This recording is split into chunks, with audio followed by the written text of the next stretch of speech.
Bonjour, je suis Yitzhak Lévy. Aujourd'hui, je vous présente ma conférence sur le nombre 26. 26 est un nombre extraordinaire. Oui, mais comment? Nous allons voir ceci ensemble. Voici le sommaire de cet exposé. Signification du 26, symbole du 26 dans la prière. Le 26 en rapport avec les générations et en rapport avec Hachem, bien sûr. L'importance du 26 en Gematria. L'étoile magique et une conclusion. Introduction. Je ne m'étendrai pas sur les 26 lettres de l'alphabet latin, ni bien sûr sur les 26 os du pied. Je laisse ceci aux spécialistes en anatomie. Je ne m'intéresse pas davantage aux 26 dimensions de l'univers. Selon la théorie des cordes non supersymétriques, à des échelles infiniment petites, 10 puissance moins 35 mètres, se développe un monde complexe à dimensions multiples, 26, au lieu de nos 4 dimensions d'espace-temps habituelles. 26 est la valeur numérique de la somme des lettres du tétragramme. C'est ça le plus important. Le nom divin de 4 lettres, Yodke Vavke. Dans la prière du samedi matin, en page 197 du Patar Eliyahu, Odou Lado Shem Kitov, éternel et son amour pour Israël. Odou Lado Naikitov, Ki Leolam Chazdo, Odou Leloé a Elohim, Ki Leolam Chazdo, Odou Leadone Adonim, Ki Leolam Chazdo, Leose Niflaot Gedolot Levado, Ki Leolam Chazdo, et ainsi de suite. En fait, il s'agit du psaume 136. Les 26 versets de ce psaume correspondent à la valeur numérique du tétragramme, expression de l'amour divin, ainsi qu'aux 26 générations pendant lesquelles Hachem a nourri le monde depuis Adam jusqu'au don de la Torah. À Kippour, nous lisons 26 fois pendant l'office des offices le texte Vayarvor qui mentionne les 13 attributs de miséricorde divine. Nos sages enseignent que leur invocation produit toujours un effet positif. À Yom Kippour, nous espérons le pardon divin. Si nous apprenons à pardonner, alors nous pouvons espérer, nous aussi, être pardonnés par Hachem. 26 fois 13 attributs, cela donne le nombre 338. À retenir. Symbole du 26 dans la généalogie des personnages bibliques. Il y a eu 26 générations depuis Adam jusqu'à Moïse. Regardons ensemble. Adam, Seth, Enoch, Kenyan, Mechalalel, Yered, Anor, Methusalem. Ensuite, les mères, Noé. Noé était donc la 10e génération. Durant les 10 générations de Adam jusqu'à Noé, seule une poignée de justes avait conscience de la vérité. Finalement, le monde devint tellement corrompu et violent que Dieu envoya le déluge pour le purifier. Comme l'on immerge un ustensile impur dans un mikvé. Un seul juste, Noé, avec ses 3 fils, Shem, Ham et Japhet, fut sauvé dans l'arche, ainsi que leurs femmes. Noé transmit la tradition mystique à son fils Shem, qui lui-même l'a transmis à son arrière-petit-fils Ever. Ainsi, la chaîne des générations se poursuit. Shem, Arpachad, Shelach, Ever, Peleg, Réou, Serou, Nahor. Terach, Abraham, qui était la 20e génération, Isaac, Jacob, la 22e, Lévi, Kehat, Amram, pour arriver finalement à Moïse, Moshe Rabbeinu, à la 26e génération, le plus grand des prophètes qui lui a reçu la Torah. Commentaire tiré de torahbox.com. Hachem ne pensait donner la Torah qu'après 1000 générations, mais quand il s'aperçut de la décadence des premières générations, il précipita sa descente et donna la Torah après 26 générations. Ce passage expose la réticence de Hachem à transmettre la Torah aux humains. Cela nous surprend certainement, car enfin, la Torah n'est-elle pas bonne en soi? Nous devons donc considérer que malgré ses qualités, ou peut-être justement à cause de ses qualités, elle pourrait générer des problèmes. Étant d'une valeur inestimable, la Torah risque d'exciter la convoitise des goyim. Ceux qui s'y en attacheront seront jalousés par ceux qui ne la pratiquent pas. En l'occurrence, les Juifs l'ont acceptée, Mais les nations, par contre, n'étant pas prêtes à la pratiquer, l'ont refusé. Et ainsi, ces derniers jalousent les Juifs. Du lien entre Hachem et le lieu, en hébreu makom, est quelque chose de spécial et a un rapport avec Hachem. Dieu est le lieu du monde. Dans Ézéchiel, chapitre 3, verset 12, « Et l'Esprit m'emporta et j'entendis derrière moi le bruit d'un grand tumulte. Béni soit la gloire de l'Éternel en son lieu. Baruch kevod Adonai mimekomo. » Vous connaissez tous cette expression. Dans le traité Avot, quand tu pries, ne fais pas de ta prière une chose fixe, mais miséricorde et supplication devant le makom. Dieu est le lieu du monde, mais le monde n'est pas le lieu de Dieu. Ceci est expliqué dans le traité Genèse Rabbah, au chapitre 68. Il y a une analogie entre Hachem et Makom, le lieu. Les sages ont décidé, dans le but de rendre la chose plus intelligible, de désigner Dieu par le terme « le lieu », avec un grand L. Bien que le monde, l'univers, soit compris comme ayant une existence autonome, c'est Dieu qui est son lieu. Dieu maintient tous les mondes existants, bien qu'il n'y ait aucune mesure entre lui et eux. Le lieu n'affecte pas l'essence de Dieu. Ceci transparaît en Gematria. Il existe un rapport intime entre le tétragramme, dont la valeur numérique est 26, et Makom. Quel est-il? Makom, quand vous faites la somme du même, du Kouf, du Vav et du même, vous obtenez 186. Le tétragramme, Yudke Vavke, 26. Quel est le rapport entre les deux? J'élève chaque terme au carré et je les additionne. On prend le 5 au carré, le 6 au carré, encore une fois le 5 au carré, le 10 au carré, et on retrouve 186. 25, 36, 25 et 100, effectivement, ça fait 186. Voici le rapport entre Makom et le tétragramme. Intermède mathématique. Une curiosité concernant le 26. 26 est le seul nombre entier encadré par un carré et par un cube. En effet, 26 est supérieur à 5 au carré et inférieur à 3 au cube. 5 fois 5, 25. 3 fois 3 fois 3, 27. Curiosité mathématique avec 26 au carré. Le 26 est lié au 13 et au 39. En effet, 13 au cube, c'est la somme de 26 au carré plus 39 au carré, soit 2197, qui est la somme de 676 plus 1525. Vous pourrez vérifier avec vos calculettes. Autre curiosité mathématique, 26 au cube. 26 au cube, ça fait 17 576. Prenons tous les nombres, prenons tous les chiffres de ce nombre.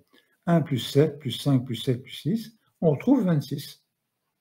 Le nombre est égal à la somme des chiffres d'une de ses puissances. C'est un eschip. Importance du 26 en Gematria. Les patriarches sont reliés à Hachem sous l'angle de la Gematria, de leur nom. En effet, Isaac, avec le Yud, le Tzadé, le Chet et le Kof, ça fait 8 fois 26, 208. C'est le premier enfant juif circoncis à 8 jours, et Isaac est bien sûr attaché à Hachem. Jacob, avec le Yud, le Yaraïn, le Kof et le Vet, cela fait 182, c'est 7 fois 26. Jacob a travaillé 7 ans pour Léa, encore 7 ans pour Rachel. Le 7 est attaché à la spiritualité du 7e jour de la semaine. Et bien sûr, Jacob est attaché, il est relié à Hachem. Joseph, Yosef, avec le Yud, le Vav, le Samer et le Fé. Vous avez donc 10, 6, 60 et 80. 156. C'est 6 fois 26.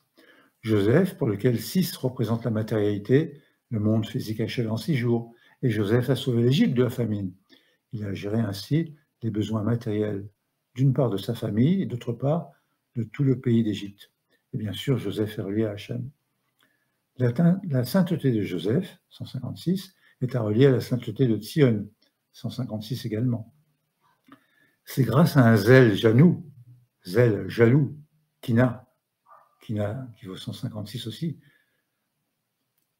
dans l'observance des commandements divins, que la présence divine, la Shrina, est revenue dans la tente d'assignation Ohel Moed, qui vaut aussi 156.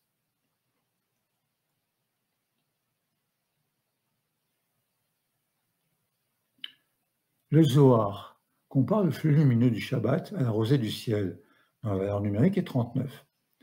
C'est le symbole de la lumière, comme le dit le prophète Isaïe au chapitre 26, verset 19. Ki tal orot talecha ve'aretz refaim tapil. Littéralement, car tes rosées sont une rosée de lumière. Tal 39, la rosée fait allusion aux trois amours qui réveillent dans les cœurs juifs. Confère Ahava 13 et 39, c'est 3 fois 13. En considérant la petite gematria, c'est-à-dire uniquement les unités des nombres respectifs, le mois de Elul avec le Aleph, le Lamed, le Vav, le Lamed, vous prenez les petites unités, 1 plus 3 plus 6 plus 3, et on retrouve 13, Ahava, l'amour. En ce mois de Elul, qui vient de commencer, il nous est demandé de renforcer les sentiments d'unité et de fraternité au sein du peuple juif. Le nombre 13 fait allusion aux 13 portes de la miséricorde ouvertes pendant le mois d'Elul, qui sont comme un lévouche, un vêtement, l'habit de Dieu. La valeur numérique de lévouche, avec le lamed, le vet, le vav et le shin, on obtient 338. Qu'est-ce que c'est? C'est 13 fois 26. Du rapport entre Hachem, le tétragramme et le peuple d'Israël. La communauté, l'Assemblée d'Israël, c'est Kahal Israël, Kahal 135, Israël 541. La somme des deux, 676. On retrouve 26 fois 26. La terre d'Israël, Eretz Israël, Israël 541, Eretz 291. Eh bien, on obtient 832, c'est-à-dire 32 fois 26. Autre chose, dans Vaetranan, chapitre 6, verset 4. Shema Israël, Adonai Eloheinu, Adonai Echad. Vous faites la somme en gematria des mots de cette phrase ô combien précieuse. 410 pour Shema, 541 pour Israël, le tétragramme 26, Eloheinu 102, 26 à nouveau pour le tétragramme, et Echad 13. Vous faites la somme, on obtient 1118. Qu'est-ce que c'est? C'est 43 fois 26. Et 43, c'est Gadol, grand. Ainsi, 2 fois par jour, on proclame cette grande profession de foi. L'unité de Hachem, notre Dieu.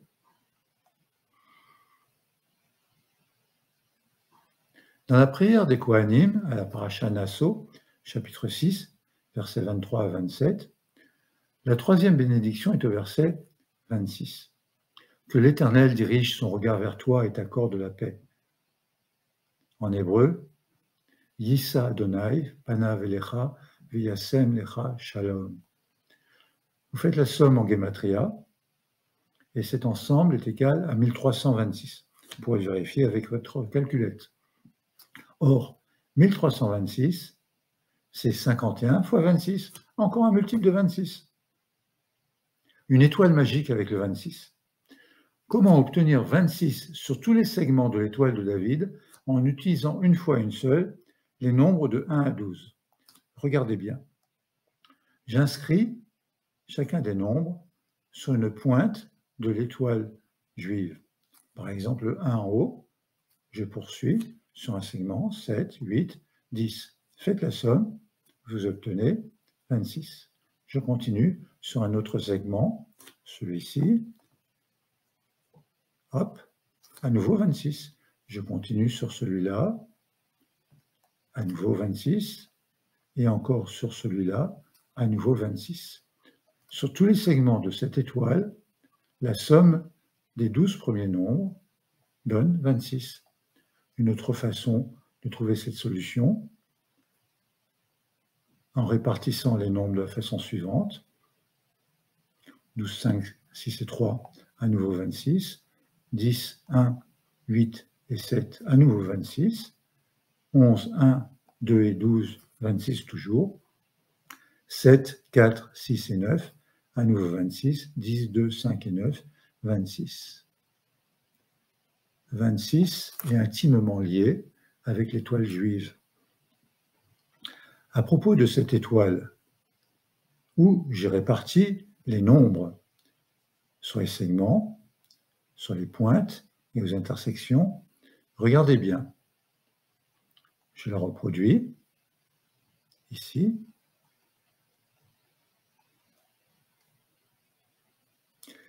On peut faire une analogie entre cette étoile juive et le camp des Hébreux dans le désert. En effet, lorsque les Hébreux étaient installés dans leur étape du désert, ils campaient d'une certaine façon. Juda, Issachar et Zabulon étaient à l'avant, vers l'est, Naphtali, Asher et Dan au nord, Gad, Shimon et Ruben au sud, et Manaché, Éphraïm et Benjamin à l'arrière, c'est-à-dire à l'ouest. Et la façon de repartir les tribus aurait pu se représenter suivant cette étoile, avec bien entendu au centre le camp des Lévis et au centre le plus précieux, le Ohel Moed gardé par les Kohanim. Le 26 en rapport avec le calendrier. Clin d'œil sur l'année juive. La première fois que j'ai présenté cet exposé, c'était en 5777. Et la somme de ces nombres, c'est également 26. Conclusion. Le 13 est un nombre associé à Hachem, tout comme le 26. Le 13 est porteur de fin, de fin d'une série. C'est le passage à un niveau supérieur du monde matériel au monde divin, représenté par le tétragramme dans la valeur numérique et 26. À propos, d'où m'est venue l'envie d'explorer méthodiquement tous les symboles de 3 jusqu'à 13? Eh bien, de la dernière chanson du Seder de Pessah, Echad mi yodea, Echad mi yodea, Echad ani yodea, Echad Eloheinu, Eloheinu, Eloheinu, Eloheinu, Eloheinu, Sheba shamayim uvaretz. Et voici mes références, tant pour le 13 que pour le 26. C'est terminé et je vous remercie.